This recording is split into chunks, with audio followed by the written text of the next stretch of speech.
يا رب قد غفلنا وكلنا طمع في عفو وفي كرم وفي عتاق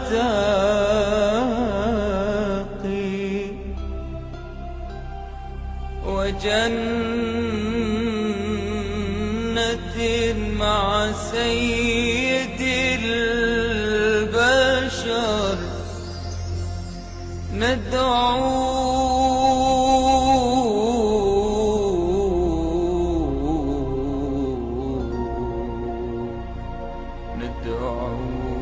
ربي من الأعماق.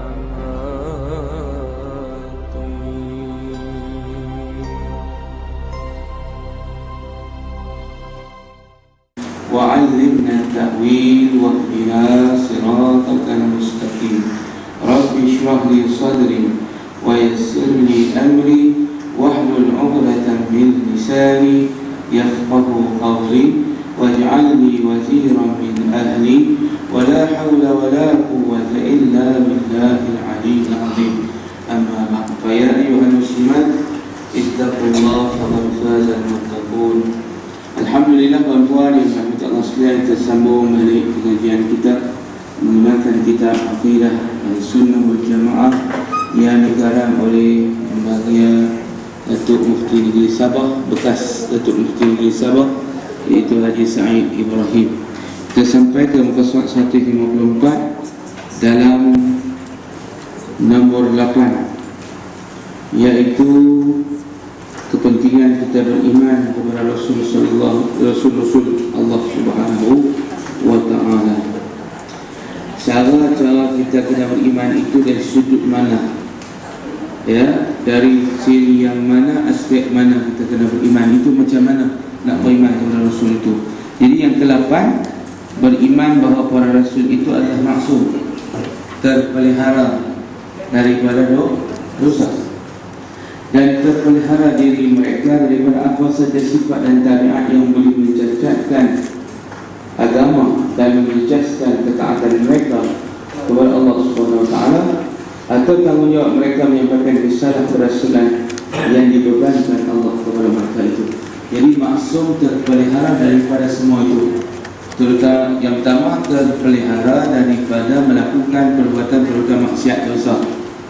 Yang kedua, terpelihara daripada melakukan sesuatu yang mencacatkan dakwah mereka. Dia boleh dakwah, jadi buat benda yang mereka ajak itu dia tak buat, ataupun dia buat benda yang bertentangan dengan apa yang dia bawa. Itu terpelihara, memang kena wajib kita beriman. Yang kata Nabi SAW, Muhammad, kita Nabi Muhammad ni, kalau orang tuduh, kata dia ni seorang yang kuat makan daging babi, sebab tu dia haramkan babi. Itu kita tak ada terima. Itu satu tohmahan. Maknanya tujuan dia larang orang makan babi itu ditohmah oleh orientalis. Dia kata tujuannya ialah dia nak sapu seorang dia. Dia buat macam kek, tuk-tuk pondok tak bagi anak murid makan kepala kambing, kepala ikan, takut lupa. Tapi Tok Guru makan. Tok Guru kalau pergi ke mana-mana kenduri, itulah yang dijadikan kepala hidang. Jadi Tok Guru ni makan. Tok Guru kami, Tok Guru tak pergi makan. Pasal apa Tok Guru makan? Tok Guru kata, kalau aku pergi makan, aku tak ada kepala ikan, ada apa-apa dia tak. Itu tak. Nabi tak bukan macam tu. Nabi tak. Dia tak lagi, dia sendiri yang mendahului. Dia terpelihara daripada buat benda-benda lagu tu. Jadi kalau orang tuduh macam tu tak boleh. Contoh, Nabi SAW dituduh sebagai junun syahwani, lelaki yang kuat syahwat. Pasal apa? Menikah ramai. Kita kata tak. Pasal apa? Kalau Nabi nak menikah ramai, sebab Nabi tak menikah waktu muda. Waktu tua 50 lebih dah, orang nak menikah 50, nak agak buat apa dah, nak mati 63 mati. Jadi tuan-tuan dan itu cara dia. Kerana tak betul. Nabi SAW kalau dia nak kahwin, kalau jenis nafsu 25 masa nikah dengan Khadijah, Kalau dia seorang yang syahwani, seorang yang kuat syahwat, dia tak nikahlah dengan janda. Nikah anak darah. Ni dia waktu dia muda itu dia nikah dengan orang, bukan syahwat lah kan. Dia memilih janda. Dan Khadijah pun dah nikah 3 kali dah. Anak-anak pun ramai dengan anak tiri Nabi SAW ni, banyak dah yang besar-besar. Maka ni adalah suatu tomahan. Dan bila dia nikah banyak, bila Khadijah meninggal, bila dia pindah ke Madinah, dan nikah tu pula bukan dengan anak darah, seorang saja anak darah. Kalau orang syahwat ni, dia tak akan nikah dengan janda, dia akan nikah dengan anak darah. Ya, itu cara kita lawan balik. Hujah dia terpelihara daripada tuduhan-tuduhan orientalis. Ya, ini menghina Rasulullah sallallahu alaihi wasallam. Dia baru ni kita tengok bagaimana seorang kartunis ataupun penulis Arab Saudi itu yang kita hantar dia balik ke Saudi, biar dia kena hukum pancung. Sebab dia hina Nabi. Tak akan aku sambut tanganmu wahai Rasulullah, dia kata, pada hari kelahiranmu. Dia maki Nabi macam-macam dalam dia punya Facebook. Nama apa dia tak amat apa tau. Jadi kita hantar lah. Dia hantar sana sabit kesalahan, bunuh. Sana ada hudud, ada pancung, tuan apa sekalian, hukuman pancung. Kerana kalau dia tak tahu mana bukan boleh pancung tu. Jadi kita kurung dia dulu, kita suruh dia istighfar balik, mengucap balik. Kalau dia bantah pula, oh pancung. Islam ni bukan agama yang zalim. Dia buka pintu counselling. Artinya tangkap dakwah bawah atas itu, dan dia bukan dijatuhkan lagi hukuman tersebut. Dia masuk penjara, kita kurung dia dulu, kita tibai dan seksa dia dulu, bagi dia sakit dulu, tengok dia mau tak. Kalau dia mau juga, keras juga, baru hancur. Lepas tu counselling. Lepas tu kita akan counselling balik. Siapa yang kamu kata kat Nabi Muhammad sebegitu lupa? Bawa kamu tarik balik. Kalau kamu tak tarik balik, kami akan pancung kepadamu. Dia tahu kita tarik balik, aku minta ampun, astagfirullah, aku mengucap balik. Sama.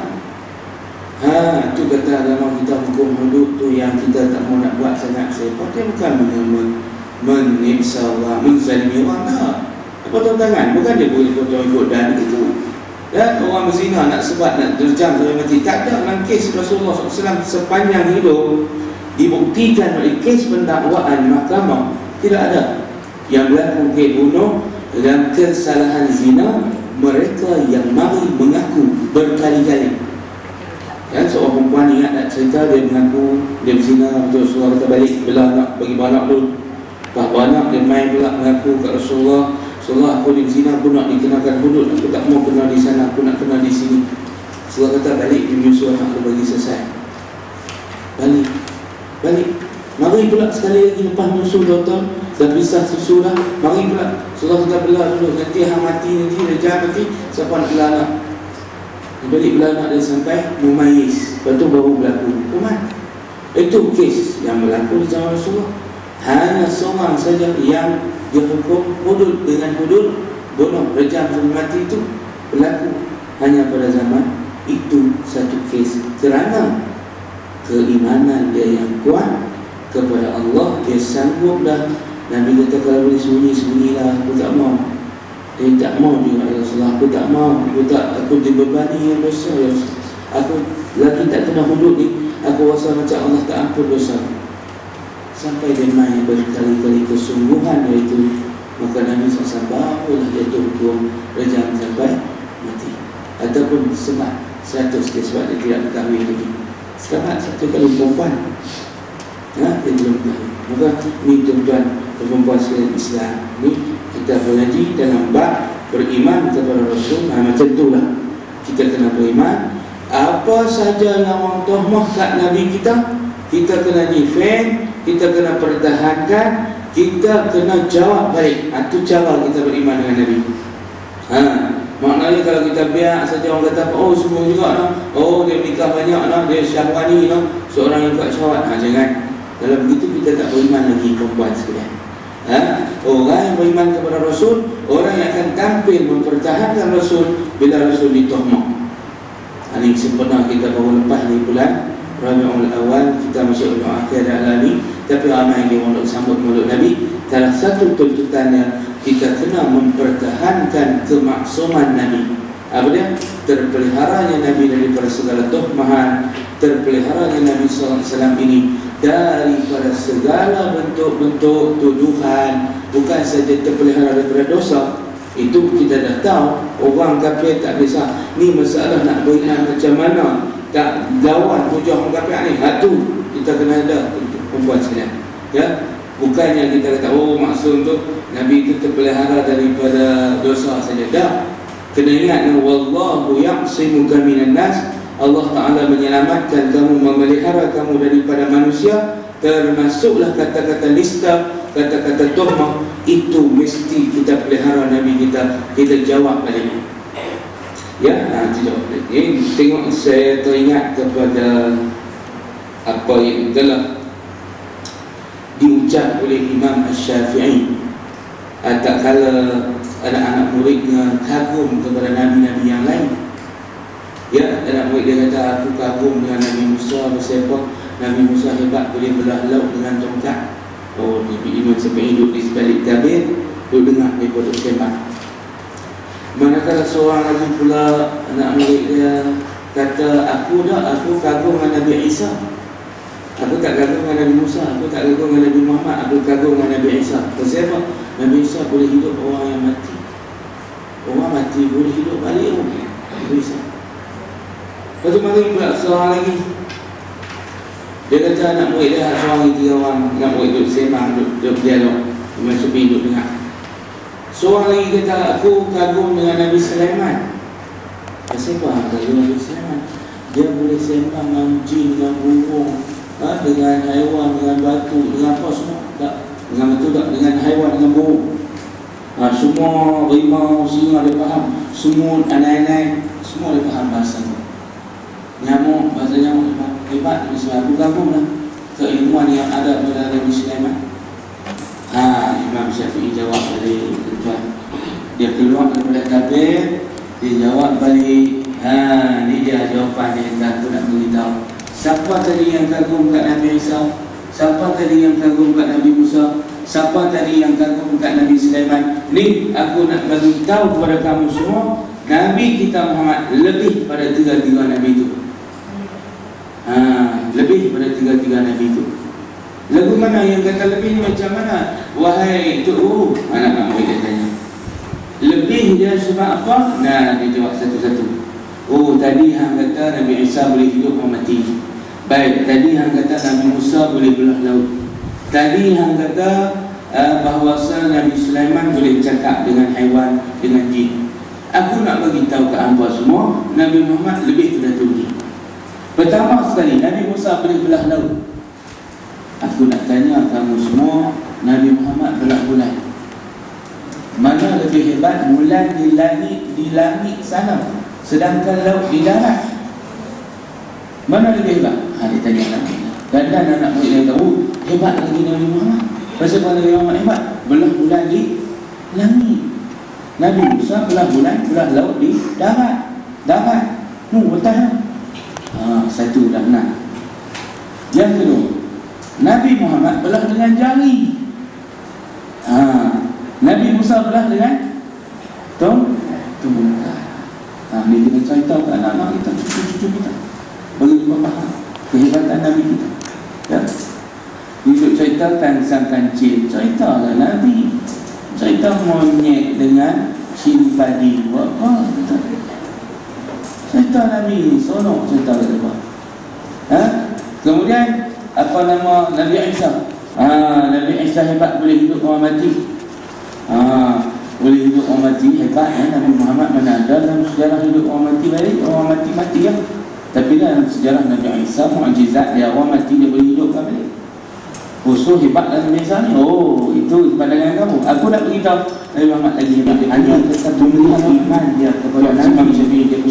Tunjuk iman dia kepada Nabi ni cukup hebat. Dia boleh patah hujah anak-anak murid dia dengan mudah saja. Sampai dia pun logik terganggu habis mulut. Kami tak tahu lagi kata Nabi Muhammad hebat sampai tahu tu. Mujuk tu bagi tahu kat kami. Apa dia tukar perempuan bila Nabi Isa ni boleh hidupkan orang mati? Nabi Muhammad ada tak boleh hidup orang mati? Macam mana kita nak jawab? Kalau tu Imam Syafi'i tak ajak kita, Imam Syafi'i ajak, siapa nak jawab? Siapa nak jawab siapa Nabi? Memang tak ada dalam sejarah Nabi hidup kamu mati. Ada pernah mukjizat Nabi kita baca sejarah Nabi pernah hidup kamu mati? Ada? Tak ada. Lalu mana nak jawab? Imam Syafi'i jawab mudah. Aku nak tanya dia kata, mana lebih hebat, orang yang berjumpa dengan pencipta mati dan hidup, dengan orang yang hanya boleh menghidupkan saja? Mana lebih hebat? Maka dia jawab, sudah pastilah orang yang berjumpa dengan pencipta mati itu lebih hebat. Kalau kata Nabi Muhammad jumpa dengan pencipta hidup, pencipta mati, jumpa Allah ketika Isra' Mi'raj, mana lebih hebat? Tengahnya nak murid dah. Oh, Rasulullah hebat lagi, Nabi Muhammad hebat lagi lah kalau begitu, wahai Tok Guru. Sebab apa? Nabi Muhammad jumpa dengan pencipta kematian, pencipta kehidupan. Jumpa siapa? Allah, Zat Allah. Allahu Akbar. Oh, kami baru tahu, wahai Tok Guru. Yang ketiga, Nabi Sulaiman hebat, boleh cakap dengan jin, boleh cakap dengan binatang, haiwan. Lalu dijawab oleh Imam Syafi'i, Nabi Muhammad lagi hebat. Kenapa? Boleh bercakap dengan buku, dengan unta, dengan burung, dengan Nabi boleh bercakap dengan kayu, dengan batu. Ingat tak kala batu nak ikut Nabi Isra' dan Mi'raj? Dia tanya anak murid dia, kamu ingat tak kisah tu? Bagaimana Nabi kata, wahai batu, kekal kamu di sini, jangan ikut aku ada urusan penting. Batu tu berhenti. Itu batu, benar betul. Ingat tak kisah kita, bagaimana diceritakan oleh Hasan Basri, riwayat kisah tongkoi kayu yang Nabi guna untuk berkhutbah mimbar. Tongkoi kayu itu Nabi guna untuk sandak ketika khutbah. Tiba-tiba menangis, dia menguak bunyinya, kuak ketika Nabi naik mimbar baru. Nabi SAW turun daripada mimbar baru, pergi peluk mimbar lama tersebut. Bukan mimbar pun, tongkoi kayu saja macam ni,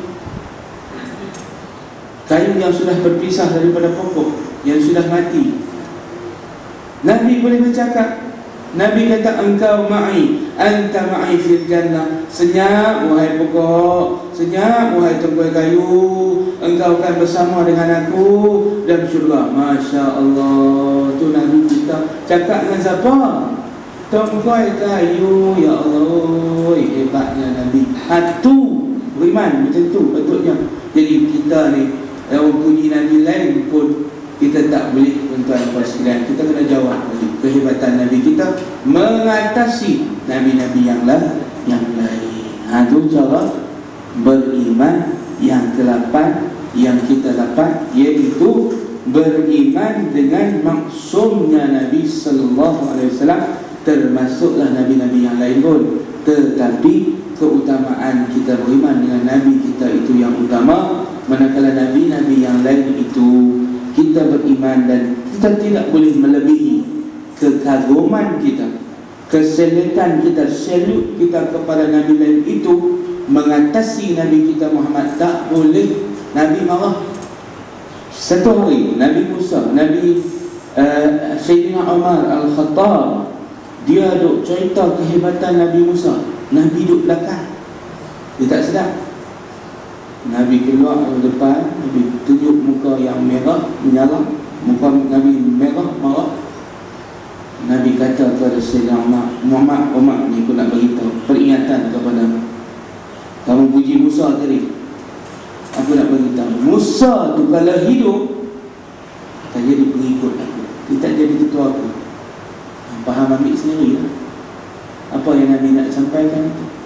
Artinya yang hendak puji Musa teruk-teruk tu, dia tu kalau dia ada lagi, dia hidup lagi, dia tu anak murid aku, sudah pengikut aku, dia takkan jadi ketua aku. Tu Nabi dia naik. Nampak tak dia punya kelebihan dia tu? Nampak tak Nabi? Satu pengajaran hadis ini kita dapat bahawasanya Nabi SAW tak suka umat kagum dekat Rasul-Rasul yang lain lebih pada diri. Tak boleh. Ini benda yang dilarang oleh Nabi SAW. Jadi anak-anak kita kadang-kadang dikagum kat Nabi ni, kita kena jawab ni. Ini cara kita memelihara Nabi kita daripada tuhmahan manusia, salah tanggap manusia, salah fikir manusia. Kita kena jaga. Ni termasuk dalam ayat ini. Maka tuan-tuan yang dirahmati Allah Subhanahu wa taala. Begitulah juga dengan sifat-sifat yang lain, ya. Tak boleh khianat. Nabi duk impun duit zakat ni, Nabi ambil kat dia, tak boleh. Kemudian wazkur fil kitab Ismail innahu kana sadiqal wa'di wa kana rasulan nabiyya. Kena menepati janji. Makna para nabi ini bila dia berjanji, dia menepati. Dia tidak akan mungkiri. Wazkur fil kitab Idris innahu kana siddiqan nabiyya. Itu sifat nabi seterusnya, Nabi Idris. Apa dia? Sifat mereka siddiq, benar, seorang yang benar, jujur, seorang yang amanah. Ini sifat-sifat yang mesti ada para rasul, para nabi, para pendakwah, para duat, para pendakwah membawa risalah nabi mesti menjaga perkara ini. Wazkur fil kitab Ibrahim. Ingat kisah dalam kitab kisah Nabi Ibrahim, innahu kana siddiqan nabiyya. Ini semua disebutkan oleh Allah Subhanahu wa taala. Baik, semua kita dah faham. Jadi Ustaz tambah lagi uraian bagi kita faham bahwasanya keperluan kita untuk dalam beriman kepada Nabi ini, salah satu dia nak beriman di sudut mana? Beriman dari sudut terpeliharanya mereka daripada dosa, terpeliharanya mereka daripada berlakunya tuhmahan orang kepada mereka, mesti dipertahankan oleh kita. Itu tambahan ta'liq daripada ustaz terhadap kitab ini. Jadi siapa yang cantik di tepi itu sebagai tambahan huraian kepada yang sedia ada. Tak ada dalam kitab tu, tapi tambahan. Tu kisah-kisah tadi tu, mau duk cantik tu, mau duk ingat agak senang kita dapat kisah Imam Syafi'i boleh jawab bagaimana tuhmahan-tuhmahan itu dijawab dengan kita nak cari sendiri tak jumpa. Nak cari sendiri point tu, nak cari sendiri tak jumpa, kita tak tahu sirah Nabi. Imam Syafi'i dia tahu duduk dalam kepala dia, puak dia patah, senang kan? Satu hak kagum kat Nabi Sulaiman, puak dia patah. Kita nak cari tahu mana kisah Nabi SAW duk cakap tu, kita akan tahu. Dia tolong buka kita, kita pun teringat tadi, betul Nabi SAW memang batu. Dia sebut pula Isra Mi'raj, semua orang tahu lah batu tu pun ada hari di Palestin, di Dome of Rock, kan? Masjid Kubah batu, yang warna kuning di Palestin, di Baitul Muqaddis, ya, yang kita payah nak masuk ke Israel, tapi dia bagi masuk. Pasal pelancongan dapat duit, dia dapat duit dia bagi lah. Jangan masuk nak perang dia tak bagi. Masuk nak melawan, nak semayang dia tak ada halangan.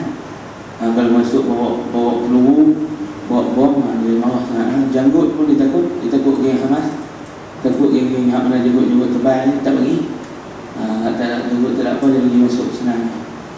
Itu Israel. Maka itu satu daripada bagaimana Nabi SAW itu dipelihara kehormatannya oleh Imam Syafi'i, yang kita boleh pinjam hujah itu untuk kita pertahankan Nabi kita apabila ada orang yang lebih merasakan Nabi-Nabi yang lain lebih hebat daripada Nabi kita Muhammad sallallahu alaihi wasallam. Jadi ingat, cantik takut lupa benda-benda tu. Kisah-kisah tu takut kita lupa. Kisah Sayyidina Umar kena marah Nabi tu pun kena cantik. Bukan senang nak dapat kisah tu. Dia nak baca buku sejarah baru nak jumpa. Bukan ada sejarah sebarangan. Nak baca buku sejarah yang banyak baru kita jumpa kisah. Nak baca buku hadis banyak. Dalam tu hadis, hadis, sebab Nabi kan sebut benda tu dalam hadis. Sebab bila Nabi tampil, muka dia merah padam.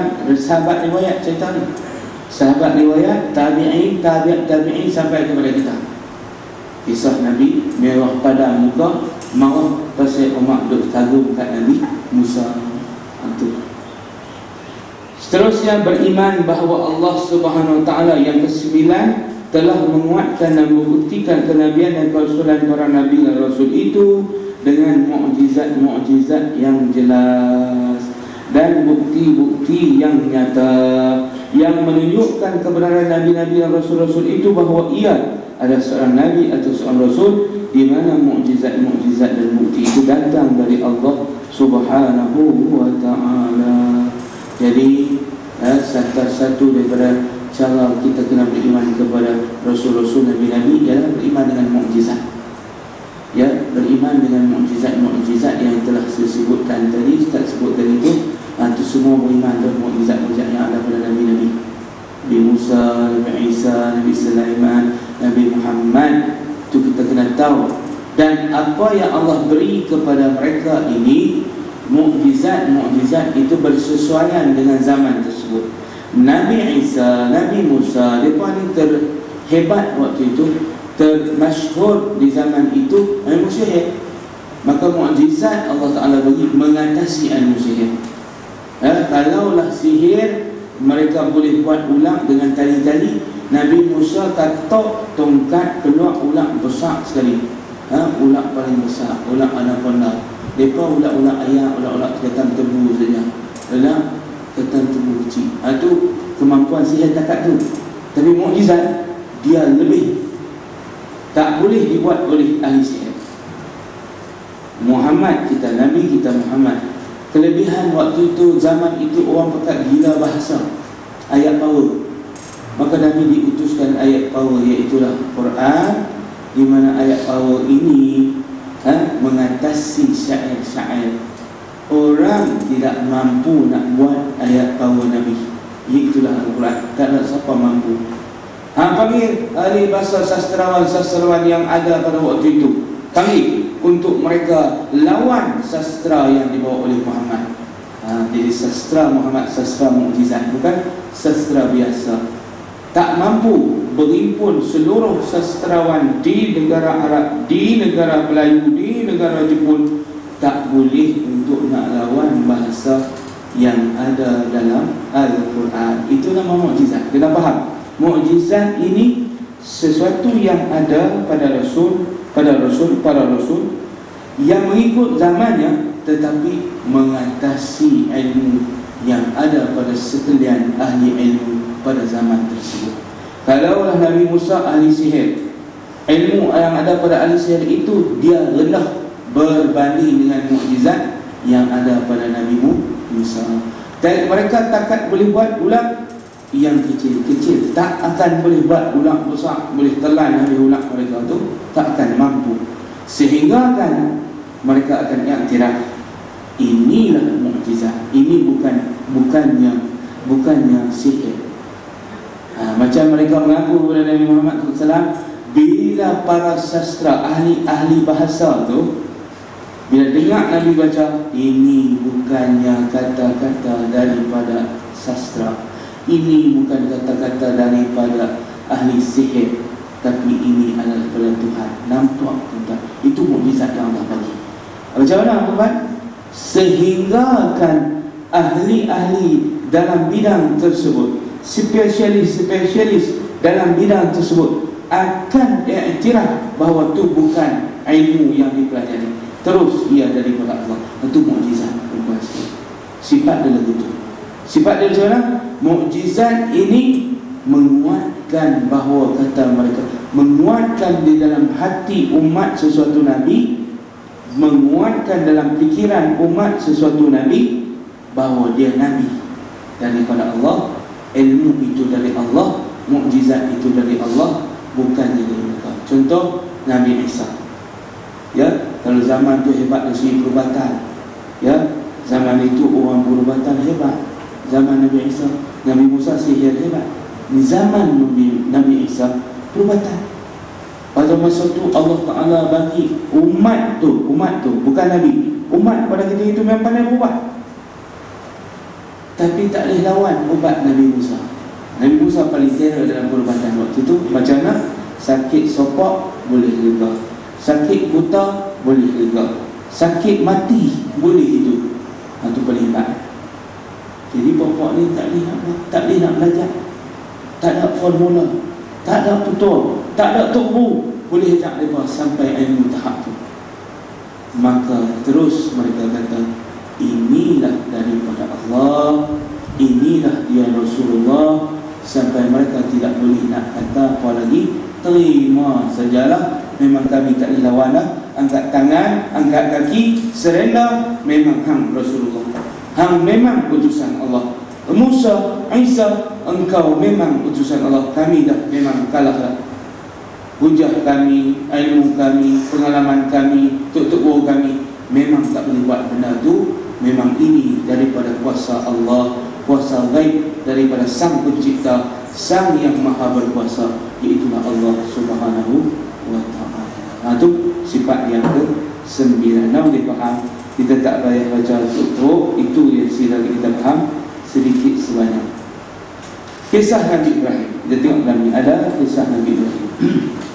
Bagaimana mukjizat Nabi Ibrahim terbakar dalam api tetapi tidak terbakar. Itu satu yang keren, mukjizat yang nampak. Sifat api membakar, tapi Allah Ta'ala cabut sifat membakar itu dengan jadikan dia sejuk. Api tetap menyala tetapi tidak makan, tak makan tubuh Ibrahim. Ini yang kata mukjizat ini satu benda yang tak boleh dibuat oleh manusia. Ya, kalaulah Allah Ta'ala datang pertolongan dari segi kita makhluk, pertolongan makhluk, kenapa dah mati? Itu pertolongan makhluk, dia akan kena padam mati, baru selamat. Tapi pertolongan Allah, api duk menyala tapi tak makan. Ini kehebatan ilmu atau mukjizat kuasa Allah. Dia tidak perlu kepada padam. Okey, api menyala dengan api, sifatnya menyala marah, bunyi wang bunyi api ya. Makan kayu, prak dia letak kayu. Jadi kita makan udang, prak udang. Dia api, dia pepak juga, bunyi prak dia pepak kayu tu, prak bunyi bakar kayu habis, Rahim relax. Nabi Ibrahim ini mukjizat. Tengah habis satu negeri tersebut, pakat tengok Ibrahim keluar relax saja. Dan waktu itu mereka kata, ini bukannya manusia, ini mesti adalah utusan Allah. Kerana perbuatan mukjizat itu menunjukkan kuasa Allah, bukan kuasa makhluk lagi. Sebab mukjizat ni memang kuasa Allah. Memang benda yang pelik, benda yang cari adat, benda itu benda yang di luar kemampuan makhluk. Ianya hanya datang daripada Allah Subhanahu wa Ta'ala. So makna mukjizat pada Ustaz terima tu, kalau siapa yang cerdik, artinya suatu benda yang pelik, yang mencari adat, yang di luar kemampuan manusia, yang sah-sah, benda itu datang daripada kuasa Allah. Itu yang kita mukjizat. Faham? Jadi kita definisi macam tu. Perempuan cantik, apa dia mukjizat? Itulah maknanya. Apa dia? Benda yang mencari adat, benda yang pelik, yang ajaib, yang terkeluar daripada kemampuan manusia, yang hanya sahaja datang daripada kekuasaan Allah Subhanahu wa Ta'ala. Itulah mukjizat. Ya, itu contoh perbuatan Allah Subhanahu wa Ta'ala, bukan perbuatan makhluk. Jadi api tidak terpadam, ya, api tidak terpadam, tetapi tidak terbakar. Pelik. Kita tak terpadam, tak mesti terbakar. Terpadam baru tak terbakar. Begitu. Tapi Allah ubah sifat api. Itu perbuatan Allah, tak boleh makhluk buat. Makhluk mana, tukang sihir mana pun tak boleh buat. Ianya datang daripada Allah SWT.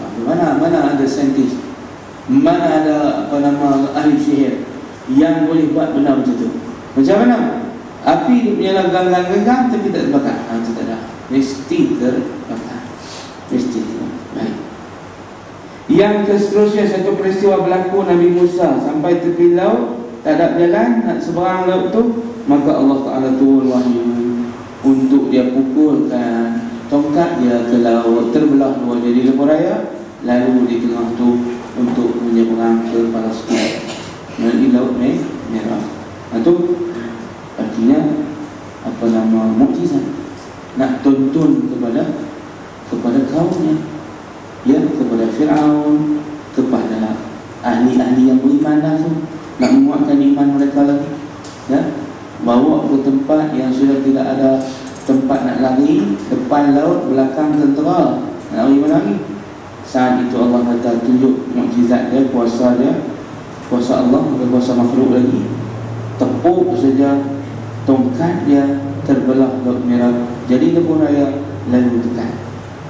Lalu sampai di tengah, baru Fir'aun sampai. Ketika tentera-tentera Fir'aun sampai masuk di kawasan lebuh raya itu, tak kala Nabi Musa duduk di tengah. Minta berapa hari? Ingat tuan, jarak dia Laut Merah di Palestin tu besar negeri Sarawak. Lebar saya tu laut tu. Laut nak sampai Palestin ni bahagian Afrika. Ni Asia. Dia pisah dengan Laut Merah. Laut Merah tu kan besar negeri Sarawak ni tuan-tuan kan. Lebar, panjang. Kalau kita guna kenderaan nak kuda, jalan kaki, berapa hari nak sampai tengah? Nabi Musa tengok 10. Beriman bahawa Nabi Muhammad adalah Nabi Allah dan Rasulnya dan hambanya dan menjadi pilihannya. Ia tidak pernah menyembah berhala dan tidak pernah juga menyekutukan Allah walaupun sekelip mata. Ia juga tidak pernah dosa besar, kecil dan dosa besar juga, dan akhlak juga berakhlak mulia. Oleh itu sikap, wasikap, ucapan, tindak tanduk Nabi Muhammad sebagai seorang Rasul utusan Allah sejak kecil lagi sehingga wafatnya rohani dan akhlak baginda sentiasa bersih bagi setiap orang beriman, terutama dalam urusan ibadat. Firman Allah, laqad kana lakum fi rasulillahi uswatun hasanatun liman kana yarjullaha wal yawmal akhir wa dzakarallaha katsiran. Beriman Nabi Muhammad ini Nabi kita. Beriman Nabi Muhammad kita beriman dia tak pernah syirik kepada Allah dalam hidup dia kecil sampai dia mati. Tidak pernah melakukan dosa kecil dan dosa besar daripada dia kecil sampai dia mati. Dari start balak sampai mati, tak pernah melakukan dosa. Allah pun dosa. Ini pernah ditegur dalam kes Abdullah bin Abi Maktum Abasa wa Tawalla. Ya, itu teguran, kita tak nak buat dosa, tegur terus, Allah tak kira dosa. Ya, dalam kes dia mengharamkan madu, kerana Aisyah tak suka. Allah turun ayat, wahai Rasul, ya ayyuhar Rasul, wahai Rasul, ya ayyuhar Rasul, siapa kamu haramkan benda yang Allah halal? Madu hebat, madu hebat. Siapa? Allah Ta'ala maaf kalau Nabi nak haramkan madu. Sebab madu tu Allah sebut di ayat ada sifat kepada manusia dalam surah An-Nahl. Ya, dalam perut dia tu ada sifat jadi penawar kepada manusia. Dalam surah At-Tahrim Nabi SAW ditegur bila dia tak mau makan madu. Aku haramkan diriku daripada makan madu. Pasal kau tak suka wahai Aisyah. Ayat Quran turun, ya ayyuhar rasul, ya ayyuhan nabi turun, ya ayyuhan Rasulullah, ya ayyuhan. Siapa kamu mengharamkan sesuatu yang Allah halalkan untuk diri kamu?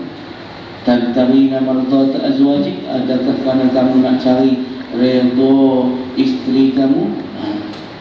Allah tegur, dosa tak dosa. Itu teguran, didikan. Adabani Rabbi, Allah Ta'ala mengadabkan aku, mendidik aku. Jadi aku buat tak betul, Allah Ta'ala tegur terus. Kerana aku ini seorang Rasulullah, Allah takkan biarkan aku berada dalam dosa. Allah akan terus tegur aku supaya aku tidak berdosa. Itu maknanya. Kita ni mesti jauh kepada Allah Ta'ala. Allah Ta'ala biar kita buat dosa, tak tegur kita, biar buat dosa banyak mana pun duk syok lagi, tak nak kena menyakit pun syok situ. Kalau seronok situ lah. Kepala duk jambing besar tik lembu pun tolong situ. Kalau tak tutup, sanggui dia punya jambui dia tu meritik lembu dia kebal, punya sapu bukan. Ya, kira yang tak mampu pun elok pun. Tu makna jauh daripada Allah. Kalau jenis bangsa Nabi, dia takkan biar. Misalnya tu tengok, tak ada masalah. Tu kita kena faham. Bila Nabi SAW nak buat apa-apa sikit, macam perbuatan Nabi cuba delaykan layanan terhadap Abdullah bin Umi Maktum. Lala tu tak ada masalah. Tu boleh Nabi kenapa layan. Mau kita Tuhan jauh dengan kita, dia biar tulang dan dosa, biar itu tak sayang, itu Tuhan tak sayang, jauh. Orang yang dekat dengan Tuhan, dia tengok lala tu tak ada. Itu tak ada Tuhan sayang. Bagaimana kisah orang yang Tuhan sayang ambil hak orang lain, lala tu juga kena hukuman di dunia. Tapi siapa yang Tuhan benci, dia tahu di akhirat. Bila kena hukuman di dunia, contohnya seorang tu rampas ikan orang lain. Dia ni sama-sama pergi mengai, dua orang pergi mengai ikan, seorang dapat ikan, dia tak dapat. Bila dia tak dapat, dia tumbuk kawan tu, dia ambil ikan kawan tu, buat balik main rumah dia. Bila buat balik main rumah dia, bersiang ikan, bersiang, silap bersiang potong solat, tampuk termasuk tangan dalam mulut ikan. Bila masuk ikan dalam mulut ikan, kena gigi. Bila kena gigi ikan, bengkaklah jari. Bengkak jari, ubat tak lega, ubat tak lega, kena potong jari. Tu Tuhan sayang, itu bagus. Tanda Tuhan nak bagi bersih dosa. Tapi kalau dia buat biak, ambil 50 juta pun biak lagi. Tak apa, relax. Siap lah esok di sana. Kalau dia hukum lala ni di dunia, dia boleh minta maaf. Kita buat sidang media dalam televisyen, saya minta maaf lah, ambil dia apa 250 juta, rakyat Malaysia seluruhnya, tolong ampunkan aku. Itu yang bersih biasa.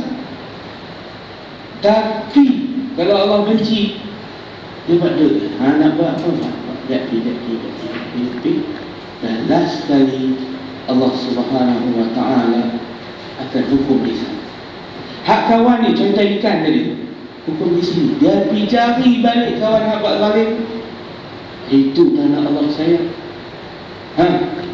Pergi cari balik. Tok Guru kata kepada dia, apa ni, pasal apa ni, yang hang kena ni, teruk dengan jari dia kenapa tu? Tok Guru kata, hang ada buat zalim? Kata Allah, ada. Ingat balik, aku pernah ambil ikan yang bukan hak aku, pengai sama-sama pergi mengai, aku mengai tak dapat, aku rampas ikan kawan tu. Maka Allah Subhanahu Wa Taala rampas jari aku, tangan aku. Maka hari ini aku pergi balik orang yang aku rampas tu, aku minta maaf. Tok Guru kata hampir minta maaf balik kat kawan tu. Bersih dia dari dosa. Cuba Tuhan tak hukum dia. Cuba Tuhan tak tegur dia dengan cara potong jari. Apa jadi? Sampai kiamat dibuka kes. Baru buka kes di mahkamah Allah Rabbul Jalil. Allah banyak mana pahala boleh kat kawan tu. Kalau tak selesai dunia, itu yang jadi muflis di akhirat. Sebab ambil hak orang tanpa hak, mengambil hak orang dengan cara paksa, dengan cara zalim. Lalu dikatakan kepada orang tadi, ingat tak aku ni yang rampas ikan aku? Tak ingat dah, lupa dah. Akulah orang yang rampas ikan kamu dahulu, ingat tak? Lalu dikatakan, apakah yang kamu telah buat pada aku ni? Aku lepas pada hang rampas ikan aku tu, aku terus pada tangan berdoa, ya Allah, tolong tunjukkan kepada orang ini yang telah menzalimi aku di tengah laut. Dia taruh tangan pada Allah ketika dia sedang dizalimi. Dia tak balas balik, dia minta Allah balas. Balik bersiap-siapkan. Kena selalu ni yang kata doa orang kena dizalimi, tidak ada hijab. Jangan main-main, jangan buat zalim kat orang. Jangan buat zalim kat bibik kita, jangan buat zalim kat orang-orang di bawah kita, kerana Allah SWT boleh balas balik segera. Tapi Alhamdulillah, Allah sayang kat kawan hak rampas ni, Allah balas di dunia supaya dia insaf. Maka dia insaf, dia cari elokkan balik keadaan, minta maaf, dia bersih dari dosa. Jadi hak Nabi kita Muhammad, hak kita kontak hari ini, bagaimana Nabi Muhammad SAW itu tak dan nak buat dosa, kerana Allah terus datang tegur. Maka teguran datang, Nabi tak dosa. Yang dosa, pasal Allah tak tegur kita, biar kita terus. Dan kita tuan-tuan bukannya pembawa syariat. Kita dah ada syariat, dah tahu dah benda boleh tak boleh tu, memang dah tahu, dah maktub, dah putus. Nabi baru nak tahu, dia pun tak tahu benda tu haram lagi. Itu dia tak dosa kan? Dia tak dosa. Pasal apa? Dia pembawa syariat. Nak tahu dosa tak dosa tu bila dia buat sekali lagi baru dosa. Tapi bila dia tegur, dia tak buat dah, tak dosa. Itu kita kena tahu ya, Nabi lain. Kita tetap dosa. Pasal apa? Pasal apa kita? Pasal kita dah ada syariat. Kita syariat bukan turun atas batang kita. Macam Nabi, dia tak dosa. Pasal apa? Dia buat benda tu belum disyariatkan lagi. Macam contoh, dia rasa muka layan orang lain dulu, tu dia tak tahu lagi benda tu. Oh, turun ayat tu, Abasa wa ta'ala, baru tahu orang tak boleh. Apa itu juga mengharamkan tadi, mengharamkan apa yang dihalalkan oleh Allah. Nabi mana tahu lagi ayat tak turun. Pokoknya kes itu Nabi buat itu, memang telah diplankan oleh Allah untuk dia buat turun ayatnya. So Nabi SAW adalah sahib syariat, pemilik syariat, dia pembawa syariat. Maka Allah Subhanahu Wa Taala buat dia, bila dia buat sesuatu yang salah, Allah tak bagi dosa, kerana tu bawa untuk dia bawa syariat itu kepada kita. Sebab dia belum tahu lagi kata itu boleh tak boleh, kerana dia baru dapat ayat itu daripada Allah Subhanahu Wa Taala. InsyaAllah tuan-tuan sekalian, tetap tu kita berhenti, banyak kita dapat pelajaran hari ini. Mudah-mudahan beri manfaat kepada iman kita. Jadi kita mula tadi 4, 10, kita berhenti 3, 10, 4, 10. Cukup anak. Allah Ta'ala a'lam. Assalamualaikum warahmatullahi wabarakatuh. Bismillahirrahmanirrahim. Allah manfa'na bima 'allamtana وعلمنا ما ينفعنا اللهم زدنا علما وارزقنا فهما اللهم أغننا بالعلم وزينا بالحلم وأكرمنا بالتقوى وجملنا بالعافية اللهم إنا نعوذ بك من علم لا ينفع ومن دعاء لا يسمع ومن نفس لا تشبع ومن قلب لا يخشع ونعوذ بك من هؤلاء الأربع.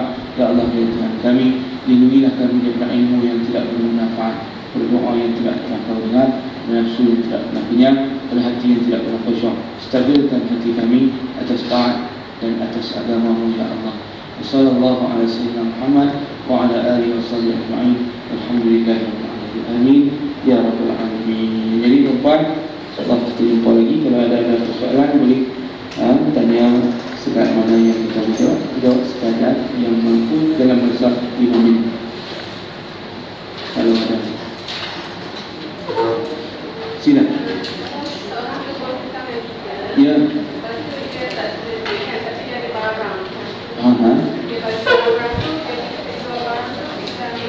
Jadi tidak itu. Okey, boleh. Nilainya boleh sah. Jadi maknanya dia berhutang kita dengan nilai barang yang ada kat kita tu. Jadi dia kata aku tak boleh bayar hutang, tapi barang-barang yang ada kat hang tu aku bayar sebagai, tak boleh bayar kat aku kira tu tolak hutang. InsyaAllah. Tapi kena bagi nilai dia sama lah. Kalau tak sama kena tambah duit.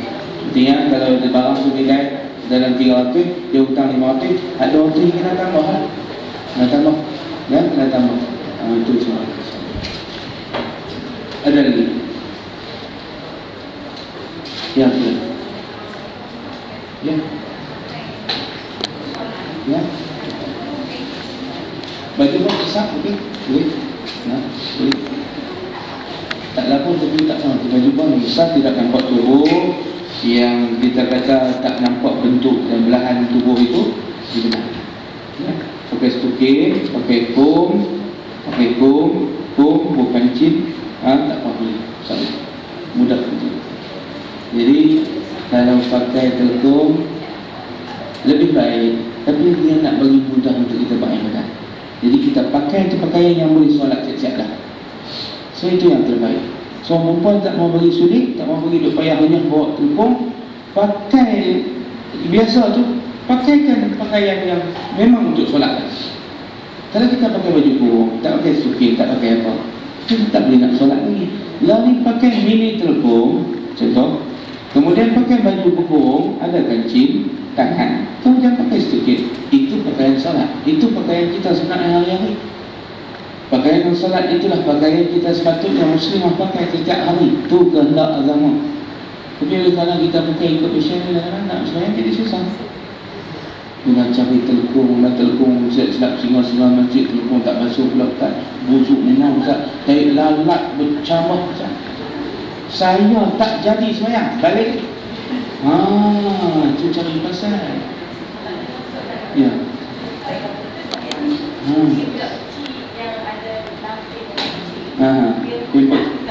Pampers. Tak apa. Tak ada masalah. Sebab dia, kita yang kata batal semayang bila menanggung najis. Dia tak tanggung. Dia bernajis, tetapi dia pegang, dia tetap menanggung kan. Dia yang kata membatalkan solat, kalau kita baca dalam syarat membatalkan solat ialah tahammulun najasah. Kita membawa, artinya menanggung najis. Artinya kalau kita bergerak, dia pun gerak sama dengan kita. Kalau kita berdiri, dia pun berdiri sama kita. Kalau dia pegang, tak? Tak. Tak apa. Faham bahasa PK yang kata Nabi kita batal itu bila tangguh. Dia naik atas belakang kita pakai pampers. Kalau lama kita tak tarik dia turun, kalau kita tak buang dia turun, batal. Pasal kita bersujud. Dia tak apa, kita sujud tak apa. Nak gerak bangun tu, tu dia baru menanggung. Kalau dia duduk tempat, dia tak menanggung lagi. Tak apa lagi. Bergerak tu baru dia menanggung. Sebab menanggung dia berat, dia bergerak sekali dengan kita. Tu kata tanggung. Tapi kalau kita bergerak, dia keluar lah. Kita bergerak, tu tak tanggung. Sama, gerakan kita tu. Tadi tu duduk ada, baca kita, tak boleh. Tu kata, bukannya senang-senang nak bertanya. Ya, bahasa. Ya. Ya.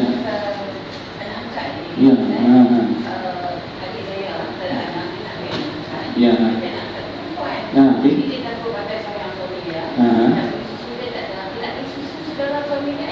Boleh. Tak. Jadi anak saudara susu. Jadi anak saudara susu, anak makan susu. Itu kan anak makan susu. Adik suami dia.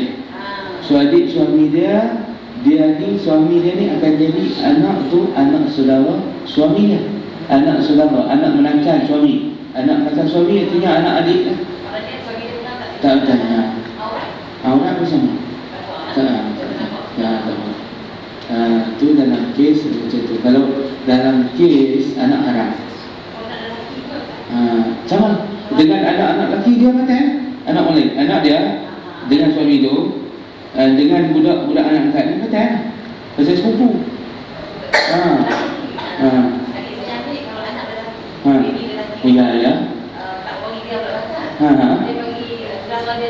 Boleh sama. Jadi maknanya tak apa boleh 3 bulan ke bawah boleh mobil. Dia ambil kesempatan mula 3 bulan kan? 3 sebelum dia macam ni, dia kira apa nama menikah tu 6 bulan ke bawah atau 6 bulan ke atas boleh mobil. Kalau tak cukup 6 bulan tu tak boleh. Itu cara dan bodoh kira. Atau kamu 4 tu pun betul juga. Tapi hak dia kira lepas beranak tu, lepas kahwin tu, kadang kita kahwin 1 bulan 1. Tak dah 9 bulan, 5 bulan atau 6 ke bawah tak boleh mobil. 6 bulan ke atas boleh mobil. dikira logik untuk dapat anak. Baik pasal kalau dia pasal kemungkinan boleh masuk bil tu sebab apa? Kemungkinan ada orang beranak tu yang benar. Tu kita buat tu pula. Tutup kes tu. Jadi macam ni, puan faham? Dia macam ni. Dia kahwin. Kita kira tempoh logik dapat anak tu. Kata 1 bulan 1. Selalunya orang 9 bulan. Kalau dia beranak bulan 5, makna tak logik. Dia tak ada bobel. Kalau bulan 7 ada logik, boleh mampu berlaku persewaan tu.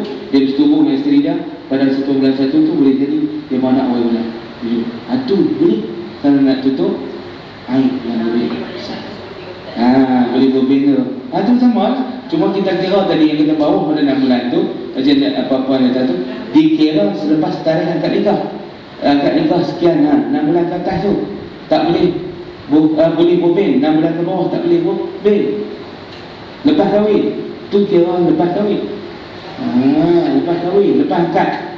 Maknanya dia logik bahawasanya anak itu boleh dikandungkan dalam tempoh tersebut. Tapi kalau bulan 3 dah beranak, memang tak boleh berbeza. Dia zina awal. Sama dia. Dari sini kita nak faham dua kira cara kira yang dibenarkan oleh agama kita. Ya, yang mandung lagu mana, yang kahwin lagu mana, yang beranak lagu mana, tak berbeza. Kadang-kadang buat masa dia menikah tu tak pasal lagi, tak nampak apa-apa pun. Tapi tengok nikah dah apa, akad nikah dah apa.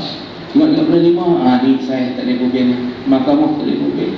Apa nama pendaftaran tak boleh berbeza. Kerana tarikh nikah dengan tarikh beranak terlampau singkat, di luar daripada logik akal. Bin Abdullah. Kalau berlaku soalan, kalau dia tak tahu, suami tak tahu ni kes, dia duk buat kerja orang lain, tak ada. Yang buat sebab tu kita tengok tarikh kahwin, tarikh akad tu penting. Nak tengok anak tu. Sebab tu tarikh anak tu, bila kita nak buat daftar anak, tak boleh, itu haram, dosa. Tanggung sampai kiamat esok. Allah Ta'ala tak lupa apa yang kita buat. Allah tak leka apa yang kita buat. Mudah-mudahan cukup tak dulu. Allah Ta'ala sampai kesambung. Terima kasih. Faham insya-Allah.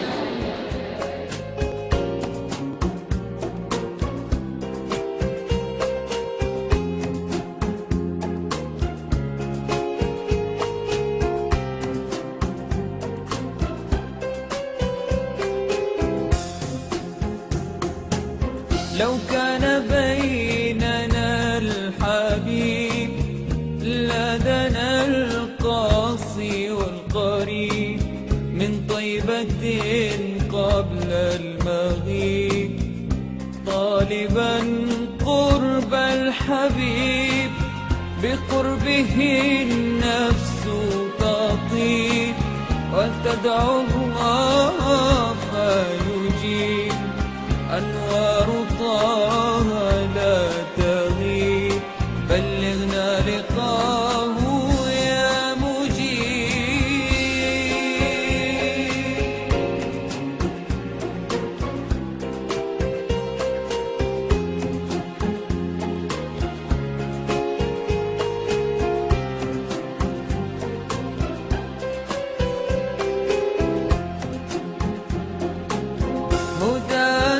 الكون الرحيم رحمة الهادي القريب حديثك النهر العذيب جوارك الغصن الرطيب فدتك روحي يا حبيب محمد مكرم الغريب بقربك الروح تطيب يا رحمة للعالمين.